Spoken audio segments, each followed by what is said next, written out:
Lews Therin was believed to be the most powerful Aes Sedai during the Age of Legends, with his only possible rival being Ishamael, who back then was known as Ellen Morin Tendrunai, before he turned to darkness. He was well respected all over the world, and was able to summon the 9 Rods of Dominion, who were the regional governors during the Age of Legends. He was the highest rank of Aes Sedai, wearing the Ring of Tamerlane, and was as strong in the power as a man could be, and his power inspired envy from some of the most powerful channelers at that time like Teo Janin Alcinar, Duram Lado Cham, and Barid Belmedar, who later became known as Samael, Belau, and Demandred respectively. Some of his many titles were Lord of the Morning, Prince of the Dawn, the Promised One, Champion of the Light, and the Dragon. I have more titles than Daenerys. Approximately 50 years before the War of Power began, he married Ilyena Sunhair after his relationship with Miran Aeronail, later known as Lanfear. After the war began, Lews Therin was named General of the Forces of the Light,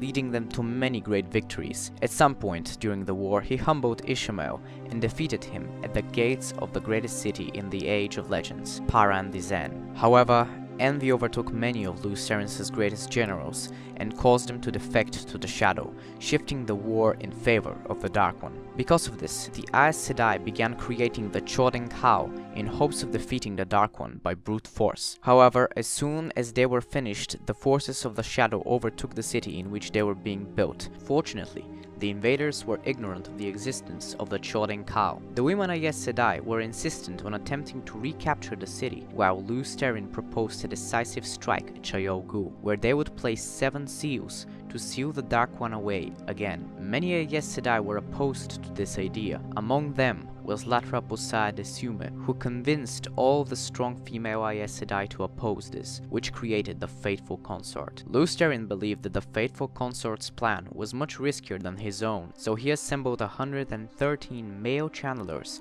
a group that he later called the 100 Companions, and assaulted the Dark One's domain in hopes of sealing the bore. While his plan succeeded in temporarily closing the bore, in his counterstroke, the Dark One tainted the male half of the One Power, Saidin. All of the 68 surviving companions went mad instantly, with the rest of the male channelers soon to follow. Lews Therin returned to his home and killed all of his family and many friends, causing people to later rename him Lews Therin, Kinslayer. While there, however, he was met by a familiar face, Ishamael, who cured him from his madness. Lews Therin was horrified by what he had done. In his final moments, he drew too much of the One Power, causing the creation of a mountain now known as Dragonmouth, as well as the island now known as Tar Valon. In those moments, his body perished, but not his soul, and thousands of years later, he was reincarnated in the Third Age as Randall Thor. However, this is a story for another day. For now,